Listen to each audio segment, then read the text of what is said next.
Lucas, 5º capítulo, verso 17, diz assim a palavra de Deus. Certo dia, quando ele ensinava, estavam sentados ali fariseus e mestres da lei, procedentes de todos os povoados da Galiléia, da Judéia e de Jerusalém. E o poder do Senhor estava com ele para curar os doentes. Vieram alguns homens trazendo um paralítico numa maca e tentaram fazê-lo entrar na casa para colocá-lo diante de Jesus. Não conseguindo fazer isso por causa da multidão, subiram ao terraço e o baixaram em sua maca, através de uma abertura até o meio da multidão, bem em frente de Jesus. Vendo a fé que eles tinham, Jesus disse: Homem, os seus pecados estão perdoados. Os fariseus e os mestres da lei começaram a pensar: quem é esse que blasfema? Quem pode perdoar pecados a não ser somente Deus? Jesus, sabendo o que eles estavam pensando, perguntou: por que vocês estão pensando assim? Que é mais fácil dizer: os seus pecados estão perdoados, ou levante-se e ande. Mas para que vocês saibam que o Filho do Homem tem na terra autoridade para perdoar pecados, disse ao paralítico: eu lhe digo, levante-se, pegue a sua maca e vá para casa. Imediatamente ele se levantou na frente deles, pegou a maca em que estivera deitado e foi para casa louvando a Deus. Todos ficaram atônitos e glorificavam a Deus e, cheios de temor, diziam: hoje vimos coisas extraordinárias. Até aqui, louvado seja Deus pela sua palavra, e você diz: amém.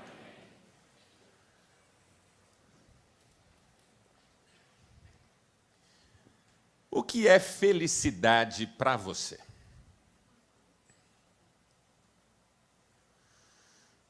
Quando é que você acredita poder dizer que é feliz ou que alguém é feliz?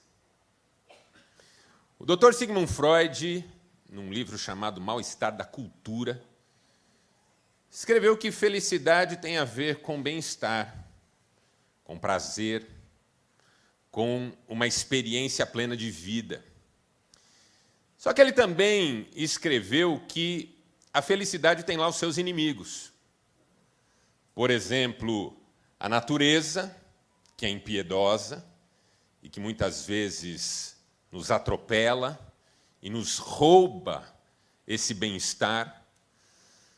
Ele também falou sobre o que ele chamou de decrepitude do corpo, à medida em que não só nós envelhecemos, mas também adoecemos ocasionalmente. A verdade é que, por mais que nós trabalhemos, lutemos pelo bem-estar do corpo, pela saúde, nem sempre conseguimos sustentá-la do modo como gostaríamos, do modo ideal. A enfermidade bate à porta, e o envelhecimento bate à porta, e a gente sabe que um dia não estará mais aqui. E também Freud destacou o papel do outro em relação ao nosso prazer, em relação ao nosso bem-estar na vida. Esse outro que invade espaços, esse outro que atenta contra, esse outro que é muitas vezes indomável, que é muitas vezes difícil de prever, de entender. O outro nos fere, o outro nos agride, e o outro nos rouba também o bem-estar. E tudo isso levou Freud a dizer que a felicidade é uma impossibilidade. Interessante isso. A felicidade como uma impossibilidade. Talvez você pense: mas ele era ateu. Na verdade, um cristão, muito cristão, também falava isso em termos naturais. Agostinho de Hipona, que dizia que o ser humano não nasceu para viver nesta terra e gozar nesta terra uma felicidade perfeita. Por causa das mesmas razões, as provações, as tribulações, as lutas, os sofrimentos. Mas existe uma corrente, e eu faço parte dela, que entende que também é uma relação entre felicidade e o que eu vou chamar aqui de acessos. Não é só uma questão de bem-estar, de prazer. de ausência de situações que nos tirem desse lugar satisfatório. Mas é uma questão de quantos acessos nós temos na vida. Então não é sobre não ficar doente, é sobre, em situação de doença, ter acesso a um médico, a um tratamento, a um hospital, a um plano de saúde que dê condições mínimas para um acompanhamento adequado. Aqui você já tem uma experiência de gratidão e de felicidade, quando você sente que tem acesso. Não é sobre você não ter circunstâncias difíceis para enfrentar, mas sobre ter acesso a momentos prazerosos, a momentos de realização, o acesso a uma viagem, o acesso a um bom restaurante. A pior coisa do mundo é você chegar num restaurante desses que deixam o cardápio à porta. Eu sei que eles querem ajudar, mas eles acabam nos ofendendo muito. Porque você vê o cardápio e você sabe que você não pode entrar. Mas como é caro isso aqui? R$80 uma porção de batata frita. Ter acesso a um lugar gostoso. Ter acesso a grupos de relacionamento. Poder fazer parte de uma família, de uma comunidade, de um grupo de interesse. Ter acesso ao coração de alguém que a gente ama. Então, de algum modo, a gente também mede felicidade em função dos acessos que a gente tem. O acesso a recursos materiais, o acesso a um bom emprego, o acesso a uma promoção, o acesso a um patamar de renda que signifique que os meus filhos terão acesso a uma escola boa, que os meus pais terão acesso ao melhor da saúde na velhice, enfim, acessos. Quanto mais acessos eu sinto que tenho, mais eu sinto que sou feliz. Mesmo que passe por lutas, mesmo que passe por provas, mesmo que passe por dificuldades. E aí o que será um critério de infelicidade? A interdição, o bloqueio do acesso. A porta fechada. Quando você quer entrar e não pode. E aí você precisa de uma solução, mas ela está vedada para você. Você precisa de uma ajuda, de um socorro, mas as portas estão cerradas. Você precisa melhorar de vida, mas não há por onde ir, não há a quem recorrer, não há o que fazer. A interdição, a exclusão, a sensação de estar de fora. Uma das coisas mais tristes da vida é essa sensação de que você está de fora dos espaços dos quais você gostaria de participar. E aí tem até um detalhe curioso, que envolve, por exemplo, a questão do dinheiro. Até determinado ponto, o dinheiro dá muitos acessos. Bons convênios, uma boa casa para morar, num bom bairro, um bom carro para dirigir, boas viagens a passeio. Mas, a partir de um determinado ponto, ele começa a tirar alguns acessos. Por exemplo, uma pessoa que se torna muito famosa e fica rica muito rápido, de repente ela começa a lidar com o fato de que não pode, por exemplo, ir a um mercado tranquilamente. Então, aquele acesso ela perdeu. Não pode mais desfrutá-lo como desfrutava antes. Andar na rua. Às vezes não pode nem mesmo dirigir o próprio carro. Precisa que um segurança dirija. Não pode sair sem todo um aparato de segurança. A mobilidade fica mais difícil. Acessos perdidos. A biografia de Michael Jackson diz que uma das coisas que ele gostava quando criança era passear em shopping. Depois que ele virou quem ele virou, ele não podia mais ir num shopping. Então, quando ele queria muito ir a um shopping, a assessoria dele ligava para a administração do shopping e o shopping era fechado para receber a visita dele. E ele ia andando pelos corredores do shopping, olhando vitrines e dizendo: isso eu quero, isso eu quero, isso eu quero. Só pelo corredor, mais ou menos como minha mulher faz. Isso eu quero, isso eu quero, isso eu quero. Só que no caso dele, e não do seu, a assessoria dele ia entrando nas lojas e comprando tudo, mandando entregar na casa dele. Conta a biografia dele que a maioria das coisas que ele comprou durante a vida ele nunca abriu, nem foi ver. E finalmente entrou num processo de sofrimento, de insatisfação, de depressão até, que ao que parece culminou no fim da sua vida.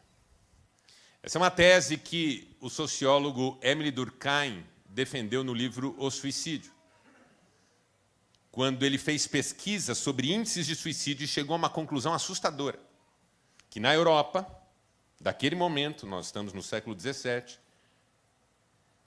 o número de suicídios entre pessoas que perderam tudo rapidamente equivalia ao número de suicídios entre pessoas que ficaram multimilionárias muito rápido. Algo sobre a perda do sentido. Algo sobre a perda dos pequenos prazeres. Porque a vida não é sobre grandes coisas, a vida é sobre pequenas coisas que acontecem todos os dias. Felicidade não é sobre grandes acessos, muitas vezes, é sobre acessos que fazem sentido. O que adianta, disse Jesus ao homem, ganhar o mundo inteiro e perder a alma? Ter acesso a tudo e, ao mesmo tempo, já não ter mais acesso a nada. Acesso. Por que eu estou falando sobre isso? Porque eu quero convidar você a entrar comigo no espírito do texto que nós lemos. E o espírito do texto que nós lemos inclui essa ideia de acesso. A palavra acesso está aqui no texto o tempo todo, e eu vou mostrar para você por quê. Esse texto começa falando que Jesus está entre religiosos, está entre pessoas da Galileia, da Judéia e até de Jerusalém, e que o Espírito do Senhor está sobre ele para curar.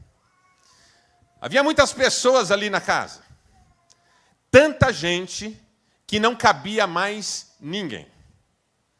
E aí um grupo de homens traz um paralítico numa maca, para que Jesus possa curá-lo. Só que chegando na casa, o primeiro desafio que eles enfrentam é um desafio de acesso. Eles não conseguem entrar. Ninguém deixa. A casa está lotada. Gente, dá uma licença, trouxemos um paralítico. Cheguei primeiro. Mas, por favor, é um paralítico. Não, mas minha avó também está mal. Mas ele está aqui, ó, na maca. Chegasse mais cedo. Porque nessa disputa por acesso, a maioria das pessoas não está nem aí para ninguém.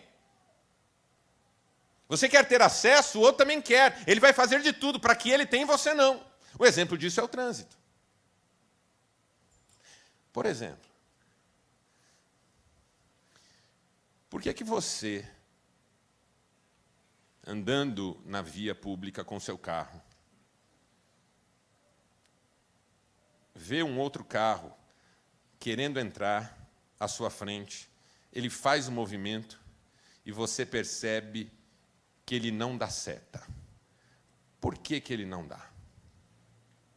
Porque ele sabe que se ele der, você não deixará.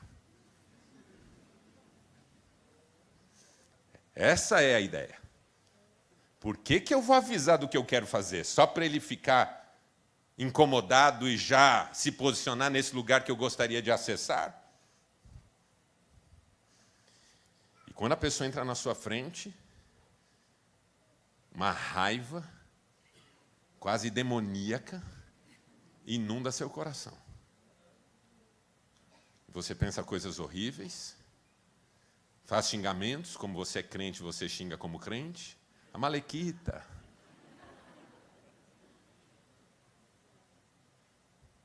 Porque ele pegou o seu lugar. entrou na sua frente. Na vida há um sofrimento relacionado à ideia de que o outro entrou na minha frente, de que o outro pegou o meu lugar, de que o outro se antecipou a mim e agora está em vantagem sobre mim na corrida da vida. Você nem sabe, mas tudo isso está presente emocionalmente num momento como esse, em que alguém simplesmente entra na sua frente no trânsito.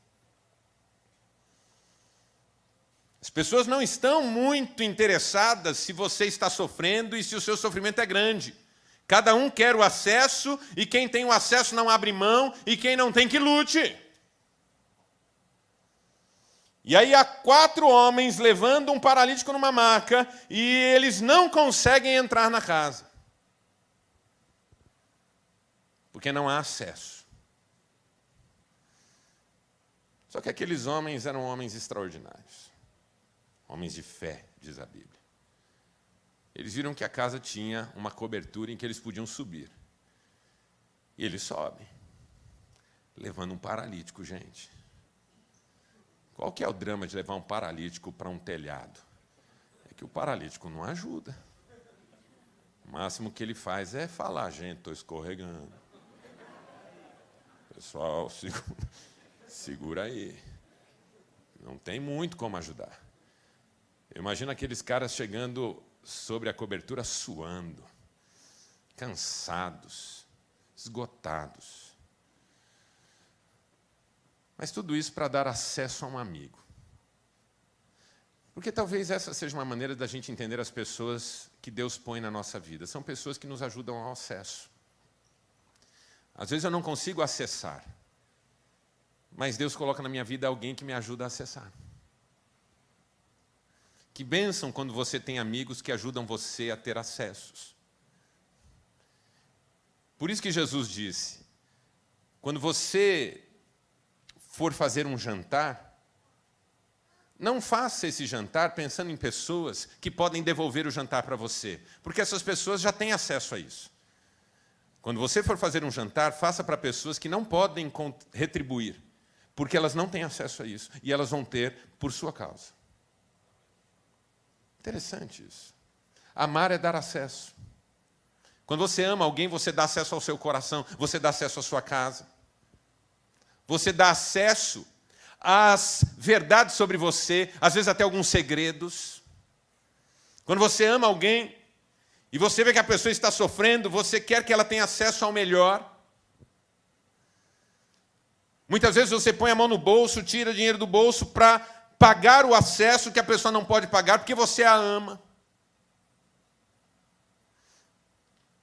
E esse é um dos ministérios que a igreja tem, dar acesso. Para que as pessoas se sintam amadas com o amor de Deus. Aqueles homens fazem todos os esforços para dar acesso ao seu amigo.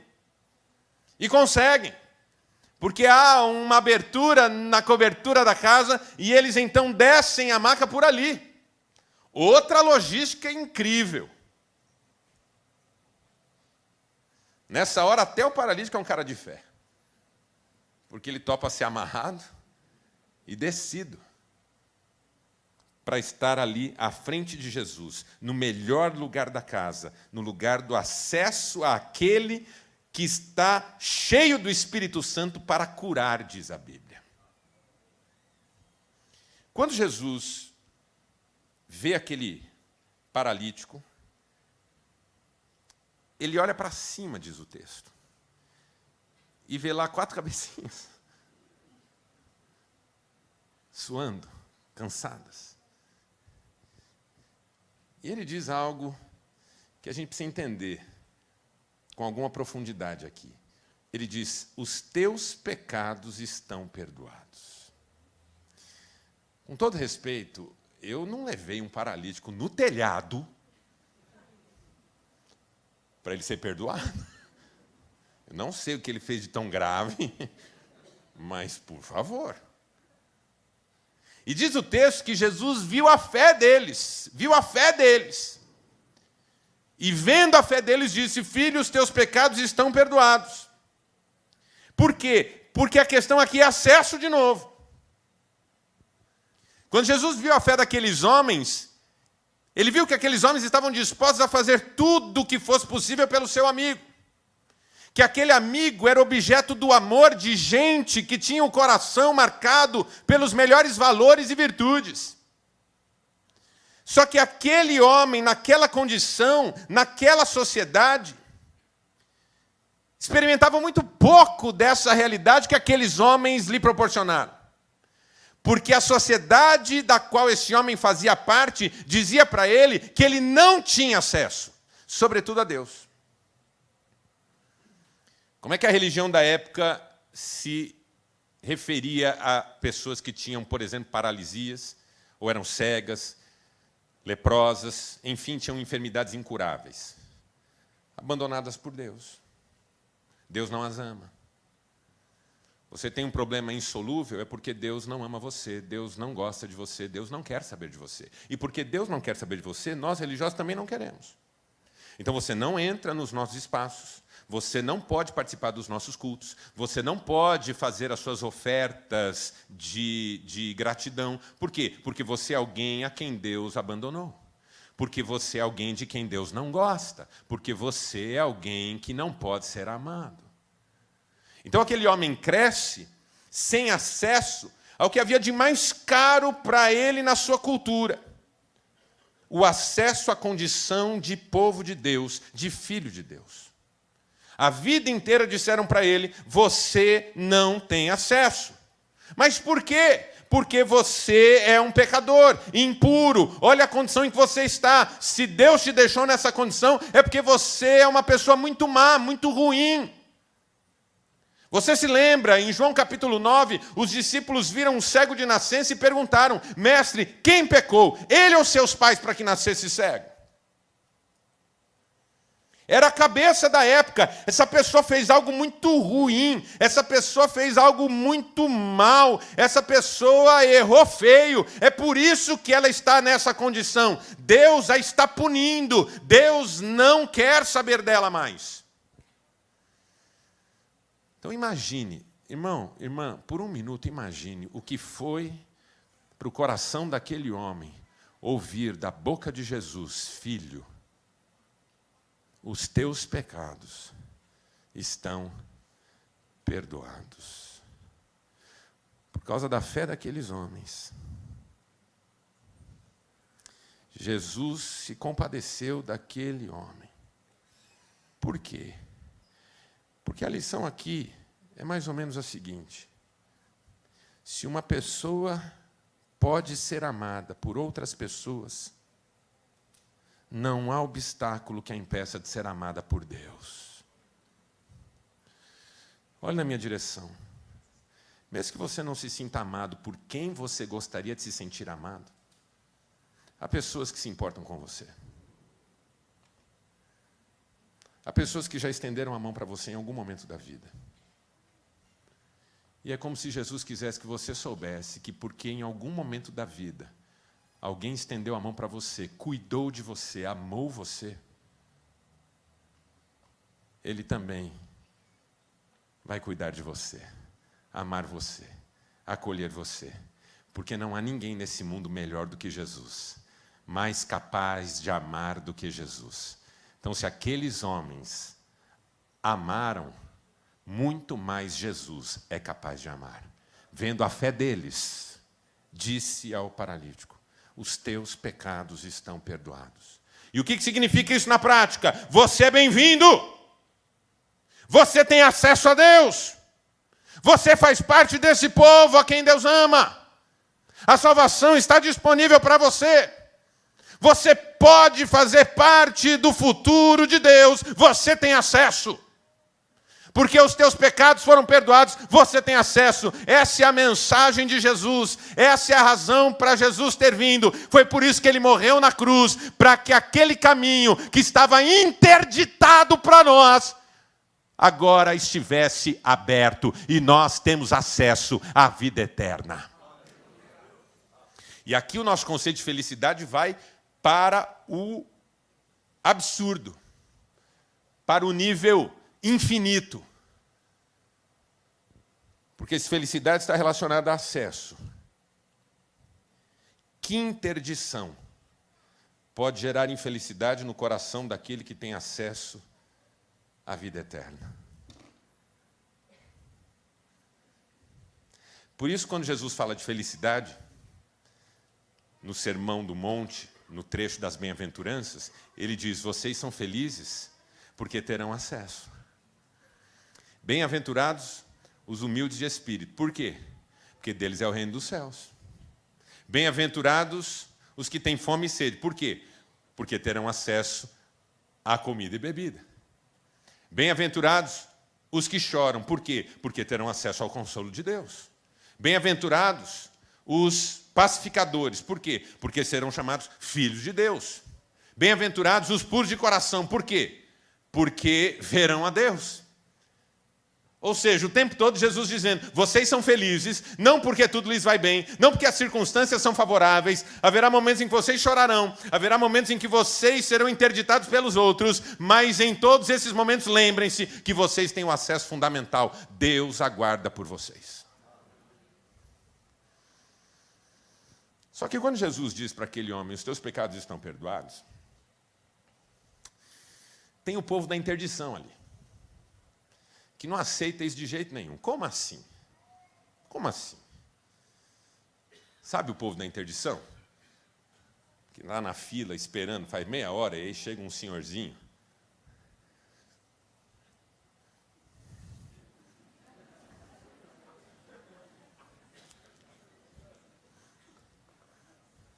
Uns oitentinha.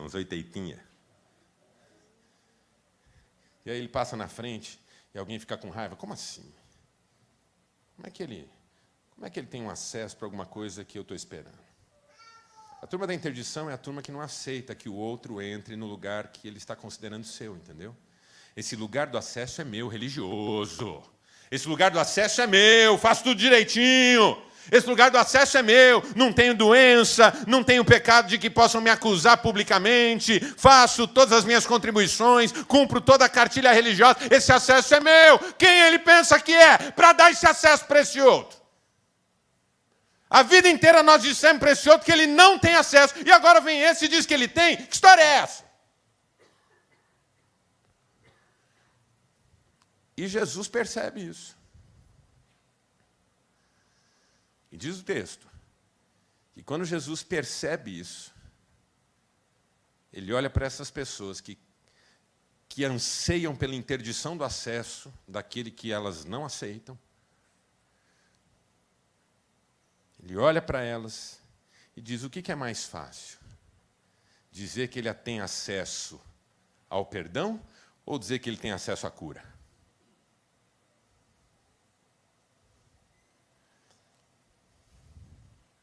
Pergunta difícil essa. Porque como é que cura um paralítico? Para que vocês saibam, disse Jesus. E olhe a expressão, para que vocês saibam. Jesus disse: os teus pecados estão perdoados, depois de ver a fé daqueles homens. Porque Jesus viu a fé daqueles homens que deram acesso àquele paralítico. Jesus disse: filho, os teus pecados estão perdoados. Mas agora que Jesus olha para esses homens que querem interditar o acesso, ele diz: para que vocês saibam que o Filho do Homem tem poder na terra para perdoar pecados, disse ao paralítico: levanta, toma a tua maca e vai para casa. E imediatamente o homem foi curado. Irmãos, chega a ser constrangedor isso. Por quê? Porque eu tenho que admitir que Jesus só curou aquele homem por causa daqueles religiosos cretinos. Quando Jesus viu a fé deles, disse: os teus pecados estão perdoados. Mas quando viu o coração peludo daqueles religiosos, disse: levanta e anda. De modo que aqueles 4 lá em cima falaram: graças a Deus por esses caras. Se não fosse por eles, nós íamos ter que subir o homem, descer do telhado com ele e levá-lo para casa. Por que isso é forte? Eu estou brincando para quebrar o gelo, mas isso é forte. Porque, de repente, Jesus está ensinando outra lição. Eu experimento o amor de Deus em muito por causa desse amor que é mostrado a mim por aqueles que temem a Deus. Mas eu experimento milagres de Deus para dar testemunho àqueles que ainda não o temem. O milagre, e isso o apóstolo Paulo diz em relação a dom de línguas e diz em relação a toda a experiência com Deus, no sentido de que o milagre não é sinal para o crente não precisa dele para crer. O milagre é sinal para o descrente, que precisa ser confrontado na sua incredulidade. Depois que Jesus deu acesso àquele homem, via perdão ao reino dos céus, nenhum milagre físico, humano, nenhum acesso humano é essencial. Mas porque é do desejo de Jesus usar situações da nossa vida para que outros vejam que Ele ainda faz milagres, então Ele cura aquele paralítico. Jesus dá acesso à cura para mostrar aos religiosos que eles não são capazes de interditar o acesso ao reino de Deus. Que o reino de Deus não é alcançado por mérito humano, nem por cartilhas religiosas, mas pela fé num Deus cuja graça fez com que Ele enviasse seu Filho para morrer na cruz pelos nossos pecados e abrir um novo e vivo caminho. Veja, um novo e vivo caminho, um acesso ao reino dos céus. 3 aplicações práticas e com isso eu termino a nossa conversa aqui. Primeira, você é feliz. Diga, eu sou feliz. Diga de novo, eu sou feliz. Mais uma vez, eu sou feliz. Mais uma vez, eu sou feliz. Mais uma, eu sou feliz. Porque eu tenho todos os acessos de que eu preciso. As portas do reino me estão abertas. Eu sei quem eu sou pela graça. Em Cristo eu sou salvo. O meu nome está escrito naquele livro, de onde ele não pode ser apagado. Não há interdição. Naquele livro não há interdição. Os nomes escritos ali não podem ser apagados. Mesmo o mundo evangélico está cheio de interditor do caminho. Ó, vai riscar teu nome, hein? Ó, vamos tirar, hein? Ó, você não, hein? Mas o nome escrito ali, Jesus disse isso. Ali o nome escrito não pode ser apagado. Você tem acesso. E por isso você é feliz. Segunda aplicação prática aqui. Deus tem levantado pessoas para abençoar você, para que você reconheça o amor dele por você. Então valorize essas pessoas. Diga, eu valorizo essas pessoas. Que pessoas, Marcelo? Pessoas que são bênção na minha vida. Porque se eu começar a valorizar pessoas que são bênção na minha vida, eu vou começar a ser bênção na vida das outras. Uma vez que eu tive acesso, eu quero dar acesso. Se eu tive acesso pela graça, eu quero ajudar pessoas a encontrarem esse acesso pela graça. Agora eu não sou mais o paralítico, eu sou um dos 4 ali. Cuja fé transforma, cuja fé abençoa. E a terceira implicação prática. Não há quem possa me prejudicar. Diga, não há quem possa me prejudicar. Porque aqueles religiosos quiseram interditar aquele homem, acabar com aquele momento, questionar a autoridade de Jesus. E porque eles intentaram contra o acesso daquele homem, Jesus multiplicou o acesso dele. Olha na minha direção e deixa eu te dizer, todos os que estão tentando interditar o seu acesso vão ver o milagre de Deus na sua vida. Você não precisa ter raiva, não precisa ter ódio, não precisa querer o mal de ninguém, não precisa se deixar abater. Aliás, não se deixe abater, mesmo quando as pessoas se levantam contra. Ah, mas eu esperava que ela me abrisse uma porta. Ah, mas eu esperava que ela fosse mais caridosa. Ah, mas eu esperava que ela fosse mais gentil. Ah, mas eu esperava que ela entendesse melhor a minha situação. Não se deixe abater. Se você está sendo injustiçado, se você está sendo perseguido, se você está sendo ameaçado, entregue a sua defesa nas mãos do Senhor. Porque Ele fará com que a sua justiça resplandeça. O Salmo 37 diz isso. Ele deixará clara como a alvorada a tua justiça, e como o sol do meio-dia que tu és inocente. Entrega o teu caminho ao Senhor, confia nele, e o mais ele fará. Descansa no Senhor, descansa no Senhor, descansa no Senhor. Feche seus olhos, eu quero orar com você, em nome de Jesus.